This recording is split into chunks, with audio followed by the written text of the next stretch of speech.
নিজেরা আরবান দর্শকের কাছে ফিরবো, নিজেরা আরবান দর্শকের কাছে পিঠ চাপড়ে পাবো, সেই সব ভেবে এতদিন ধরে মানে কি বলবো একদম শহর কেন্দ্রিক সিনেমা বানিয়ে গেল। আর যারা মানে অরিজিনাল গল্পের ওপর সাউথের টাইপের সিনেমা বানাচ্ছিল, যারা না বেসিক্যালি যে অর্থাৎ জিদ্দা, যে নিজের সিনেমাতে সেই সাউথের লেভেলের কাজ আনছিল কম বাজেটের মধ্যে অরিজিনাল গল্পের ওপর, যেমন ধরুন রাবণ, চেঙ্গিস, এগুলো তো অরিজিনাল গল্প কিন্তু সাউথ লেভেলের কাজ হয়েছিল। সেগুলোকে নিয়ে নানা টাইম খিল্লি করে গেছে মানুষজন, প্রোডাকশনের ভেতরের লোকজন, যে এর কোনো নিজস্ব ক্রিয়েটিভিটি নেই। অথচ সেই লোকটা কিন্তু রিমেক না করে অরিজিনাল গল্পকে সাউথ লেভেলে নিয়ে যাচ্ছিল বা যাচ্ছে এখনো। আর সেখান থেকে দাঁড়িয়ে অন্য একটা জায়গা যেখান থেকে খুব জ্ঞান দেওয়া হচ্ছিল যে আরবান সিনেমার দরকার রয়েছে, আরবান সিনেমা দিয়ে আমরা অন্য কিছু করব। এবার সেখানে যেই বক্স অফিস সেই লেভেলের আসছে না, তাদেরকেও কিন্তু সেই সাউথের পুঁজি চাটতে হচ্ছে, সেই তারা কিন্তু রিমেকেই পা রাখছে। এই হচ্ছে আমাদের বাংলা সিনেমার এই মুহূর্তেরই অবস্থা। যাই হোক, সেটা নিয়ে পরে কথা বলছি, তার আগে আরও কয়েকটা আপডেট তোমাদেরকে দিই। একদম প্রথমে বেসিক্যালি যেটা নিয়ে কথা বলবো সেটা হচ্ছে তেরি বাতোঁ মে এসে উলঝে জিয়ার অ্যাডভান্স বুকিং নিয়ে। তো এই সিনেমাটা এই মুহূর্তে দিয়ে একটা বড় রমকম সিনেমা হচ্ছে এখন বলিউডে। রমকম সিনেমার বাজার একদমই যে ভালো তা কিন্তু নয়, খুবই খারাপ অবস্থা বলিউডে। এখন সেই বিরাট মাস অ্যাকশন মুভি ছাড়া অন্য কিছু চলছে না। সেখান থেকে দাঁড়িয়ে এটার কনসেপ্ট একদম অন্যরকম হয়েছে। এবং সিনেমাটার মধ্যে যে মানে যে কনসেপ্টটা, মানুষের সঙ্গে একটা রোবটের প্রেম, সেটা কিন্তু লোকের কাছে একটা ইন্টারেস্টিং থট হয়ে এসেছে, কারণ বলিউডে এরকম ধরনের সিনেমা কিন্তু কখনো হয়নি। প্লাস শহীদ কাপুরের নিজস্ব একটা অডিয়েন্স রয়েছে, কৃতি সেননের রয়েছে, গানগুলো বড় হিট হয়েছে, গানগুলো যে কটা এসছে বড় হিট হয়েছে, এবং একটা ভ্যালেন্টাইন্স টাইমে রিলিজ করছে। তো স্বাভাবিকভাবেই একটা ভালো অ্যাডভান্স বুকিং আমরা আশা করছিলাম। তো আপনাদেরকে বলে রাখি, এই সিনেমাটা অ্যাডভান্স বুকিং কিন্তু একদমই ভালো হচ্ছে না। আপাতত টাইমে অ্যাডভান্স বুকিং মাত্র ৭০ লাখ টাকার কিন্তু হয়েছে, মানে এখন অবধি এই সিনেমাটা মাত্র ৭০ লাখ টাকার কিন্তু অ্যাডভান্স বুকিং করতে পেরেছে, এখন পর্যন্ত কোটিতে কিন্তু পৌঁছাতে পারেনি। এবার রিলিজ করছে কালকেই। আজকে যদি খুব ভালো অ্যাডভান্স বুকিং হঠাৎ করে চালু হয়ে যায়, ধরে রাখতে হবে যে ১.৫ থেকে ২ কোটিতে হয়তো খুব বেশি হলে যাবে। তো স্পট বুকিংয়ের উপর অনেক কিছু নির্ভর করছে। তো প্রথম দিনের কালেকশন যদি মোটামুটি ৮-৯ কোটি না নিতে পারে, তাহলে কিন্তু পরবর্তীকালে সিনেমাটার পক্ষে বিরাট লং রান নেওয়া কিন্তু খুব ডিফিকাল্ট হয়ে যাবে। তো দেখা যাক প্রথম দিনে কিরম ওপেনিং নেয়। কারণ শাহিদ কাপুর নিজের মানে যোগ্যতায় কিন্তু বড় বক্স অফিস দিয়েছে। সবথেকে বড় উদাহরণ হচ্ছে কবির সিং, যা উই মেট, সেগুলো কিন্তু বড় বড় হিট দিয়েছে। ওরা একটা মানে রোমান্টিক সিনেমার যারা দর্শক না, তারা কিন্তু শাহিদ কাপুরের কাজ দেখে। সেখানে একটা এরকম অন্যরকম কনসেপ্ট, এতদিন পর রমকম জনরাটায় ফিরছে শাহিদ কাপুর। তো সেখান থেকে দাঁড়িয়ে কিরম বক্স অফিস হয় ওটা অবশ্যই একটা দেখার ব্যাপার থাকবে। তবে অ্যাডভান্স বুকিং কিন্তু একদমই ভালো না। এই মুহূর্তে দাঁড়িয়ে মাত্র ৭০ থেকে ৭৫ লাখের মতো কিন্তু অ্যাডভান্স বুকিং হয়েছে, যেটা কখনোই ভালো নয়। খুবই ডিজাস্টার একটা অ্যাডভান্স বুকিং হয়েছে।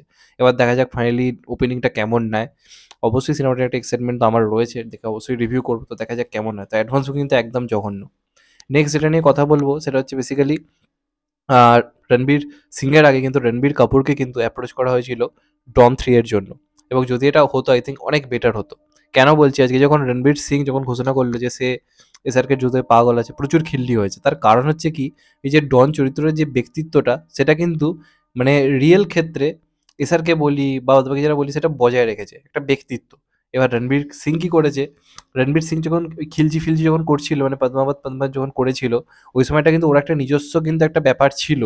ওর একটা হিউজ ফ্যান ফলোইং তৈরি হয়েছিল, বিরাট ফ্যান ফলোইং, ওর নামে দাও সিনেমা চলছিল।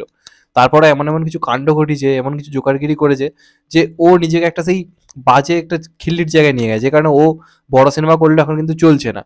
তো যে কারণে এসআরকে জায়গায় যখন রণবীর সিং ঘোষিত হলো, ওই সময়টা তুমুল খিল্লি হলো এবং শেষ পর্যন্ত রণবীর সিংই করছে। তবে অনেক আগে ফারহান আখতার নাকি ডন 3 জন্য অ্যাপ্রোচ করেছিল রণবীর কাপুরকে।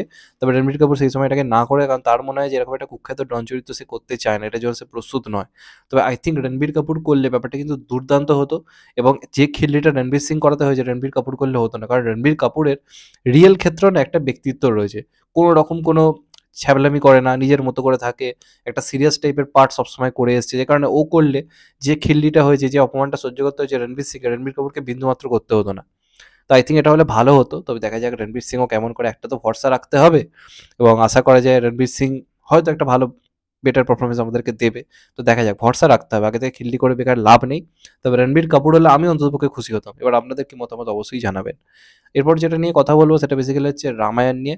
রামায়ণ নিয়ে আমি খুব এক্সাইটেড ছিলাম বা এখনো বলতে পারেন আছি, কিন্তু একটা কাস্টিং শুনে জাস্ট মাথাটা ভনভন করছে, যে কেন ভাই কেন, সিরিয়াসলি কেন?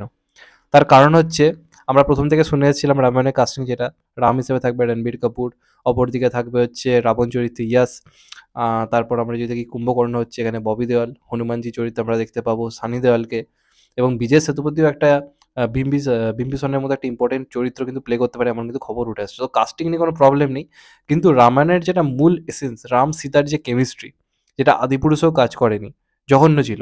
তো সেই যে কেমিস্ট্রিটা খুব ইম্পর্টেন্ট, সেখানে রাম সীতা কেমন তাদেরকে মানাচ্ছে, এটা খুব ইম্পর্টেন্ট। আজকে পুরনো যে রামায়ণ যেটা এখনো টিভিতে মানুষ দেখে, কেন দেখেছেন? রাম সীতাকে একদম প্রপারলি মানায়। তো আজকে নিতেশ তিওয়ারি প্রথমে সাই পল্লবীকে অ্যাপ্রোচ করেছিল রামায়ণ করার জন্য এবং সম্ভবত সাই পল্লবী রাজিও ছিল, মানে ডেট ফেট সব ঠিক হয়ে গেছিল। এখন যেটা খবর হচ্ছে সাই পল্লবীর জায়গায়, সাই পল্লবী নামটা ভাবুন একবার, তার জায়গায় কাকে নেওয়া হচ্ছে জানেন? জাহ্নবী কাপুরকে। মানে সিরিয়াসলি এটা কোনো সিদ্ধান্ত হলো? জাহ্নবী কাপুরকে কখনো মানায় সীতার চরিত্রে? মানে সিরিয়াসলি মানে এই ফিগারটা যায় না, সীতা যে মানে সীতার সঙ্গে ওই ফিগারটা যায় না। একটা ছিকছিপে একটা রোগাওয়ালা চেহারা দরকার ছিল, যেটা সাই পল্লবীর মধ্যে। সাই পল্লবীকে দেখতে কিন্তু খুব আহামরি নয়, ও কিন্তু গ্ল্যামারাস নায়িকা তা কিন্তু একদমই না, কিন্তু সীতার মধ্যে যে পবিত্রতাটা আছে না লুকটার মধ্যে, সেটা প্রপারলি যায় সাই পল্লবীর সঙ্গে। এবার আমি ধরে নিচ্ছি সাই পল্লবী কোনো কারণে হয়তো নেওয়া যাচ্ছে না, তার থেকেও ভালো অপশান ছিল কিন্তু, জাহ্নবী কাপুরের থেকে অনেক বেটার অপশান ছিল, সেটা হচ্ছে মৃণাল ঠাকুর। আপনারা জাস্ট একবার, আমি দুটো সিনেমার নাম করছি, হাই পাপা এবং আরেকটা সিনেমা যেটার নাম হচ্ছে সীতার বাণী, দুটো সিনেমা দেখুন। আপনি যখন মৃণাল ঠাকুরকে দেখবেন আপনার মনে হবে যে এই মেয়েটা যদি সীতার পাঠ করে কেমন হবে। তো বলিউডের একটা নায়িকা, তাকে চান্স দেওয়া হচ্ছে না, যে সাউথে গিয়ে রমরমিয়ে কাজ করছে, কিছু লবিবাজির জন্য নেওয়া হচ্ছে জাহ্নবী কাপুরকে। সিরিয়াসলি এটা একটা জঘন্য সিদ্ধান্ত, এটা আমি জাস্ট মেনে নিতে পারছি না। মানে রণবীর কাপুরের পাশে যখন সীতা হিসেবে আমি যখন দেখতে পাবো না জাহ্নবী কাপুরকে, মানে ওখানেই না মাথা ঘুরে আমি পড়ে যাই সিরিয়াসলি বলতে গেলে। তো জানি না এই সিদ্ধান্তটা কেন নেওয়া হচ্ছে, এটা খুব বাজে সিদ্ধান্ত। এবং সীতার মতো একটা চরিত্রে লোকে বলিউড নায়িকাদের থেকে সাউথের নায়িকাদের অনেক বেশি পছন্দ করবে, কারণ তাদের একটা কি বলবো রিয়েল ক্ষেত্রে একটা ব্যক্তিগত একটা ব্যক্তিত্ব রয়েছে, যেটা কিন্তু লোকে রিলেট করতে পারবে। এখানকার নায়িকাদের যা কেচ্ছা, সীতা হিসেবে মেনে নেওয়াটাই মুশকিল হয়ে যাবে। যেহেতু এর সঙ্গে একদিন ব্রেকআপ করছে, এর সঙ্গে প্রেম চলছে, ওকে সীতা হিসেবে মানবেই না। আর যে দীপিকা সীতা করলেও লোকে অ্যাকসেপ্ট করবে না। সেখানে সাই পল্লবীর মতো একটা নায়িকা, যার ব্যক্তিগত জীবনে কোনো রকম কোনো গসিপ নেই, একটা পবিত্রতা রয়েছে মুখের মধ্যে, বা মৃণাল ঠাকুর, এদেরকে মানাতো। তো তার জায়গায় জাহ্নবী কাপুর, মানে কিছু বলার নেই। সিরিয়াসলি জঘন্য সিদ্ধান্ত, একদম জঘন্য সিদ্ধান্ত। এটা নিয়ে আপনাদের মতামতটা কিন্তু অবশ্যই জানাবেন। আর লাস্ট যেটা নিয়ে কথা বলবো, যেটা নিয়ে আমি সিরিয়ালি শুরু করলাম, যে বাংলায় কিন্তু এবার রিমেকের বন্যা বইতে চলেছে এমন খবর আসছে একটা বড় প্রোডাকশন হাউসের তরফ থেকে। তারা যখন দেখলো যে আরবান সেন্টিং মুভিতে সেইভাবে তারা কিছু করতে পারছেন, এবার রিমেক সিনেমার কি আছে, রিমেক যে কমার্শিয়াল সিনেমাগুলো হয় না, সেগুলোর একটা কি আছে, স্যাটেলাইট মানে রাইটস দুর্দান্ত রয়েছে। এটা জিদ্দা যখন বললো তখন অনেকে খিল্লি করেছিল। তো আজকে এই প্রোডাকশন হাউসে কিন্তু সেই একই ছকে পা দিতে চলেছে। সেটা হচ্ছে এটাই, তারা কিন্তু রিমেকের বন্যা বইয়ে দেবে। এবং তাদের প্রথম রিমেক সিনেমা যেটা হতে চলেছে, সেখানে তথাকথিত যারা মানে বলা যেতে পারে আরবান সেন্ট্রিক অভিনেতা, যেমন ধরুন অনির্বাণ দা, যিশুদা, পরমব্রত, এরাই কিন্তু এবার রিমেকে কাজ করছে। অথচ এরাই কিন্তু অনেক সময় রিমেক নিয়ে অনেক খিল্লি করেছিল। মানে এদের মেন্টালিটিটা এইরকমই, নিজেরা একটা ভুল করবো, নিজেরা একই ছকে পা দেবো, অথচ যে করছে বা যে এখন অরিজিনাল গল্পের উপর কাজ করছে তাকে নিয়ে খিল্লি করবো। এই হচ্ছে মোদ্দা কথা। তো গরুডা কামানা বলে একটা সিনেমা রয়েছে কন্নড় ইন্ডাস্ট্রির, যেটাতে আমরা ঋষভ শেট্টিকে দেখতে পেয়েছিলাম। এটা দারুণ কাজ, আমি এখনো দেখিনি, যদি শুনেছি দুর্দান্ত নাকি একটা কাজ, আমি দেখবো অবশ্যই, এখন তো দেখবোই। তো সেটার রিমেক করার প্ল্যান চলছে এবং সেটা ডাইরেকশনের দায়িত্ব নিচ্ছে Parambrata Chattopadhyay. Parambrata Chattopadhyay remake cinema direction করবে, অথচ যে এতদিন ধরে জ্ঞান দিত। এবং অভিনেতা হিসেবে বাচ্চা কাদেরকে, অনির্বাণ দাকে এবং যিশুদাকে, অবশ্যই দুজন ভালো অভিনেতা। কিন্তু এরাও রিমেক সিনেমা যখন করছে তখন কিন্তু খিল্লি হচ্ছে না। আজকে যদি এটা জিদ্দা করতো বা দেবদা করতো, বেসিক্যালি জিদ্দা করলে যে কোথায় আলোচনাটা যেত বুঝতে পারছেন, কি লেভেলের খিল্লি হতো। সে তো অরিজিনাল কনসেপ্টে কাজ করলে লোকে খিল্লি খিল্লি সাউথের নকল করে করে নাচে।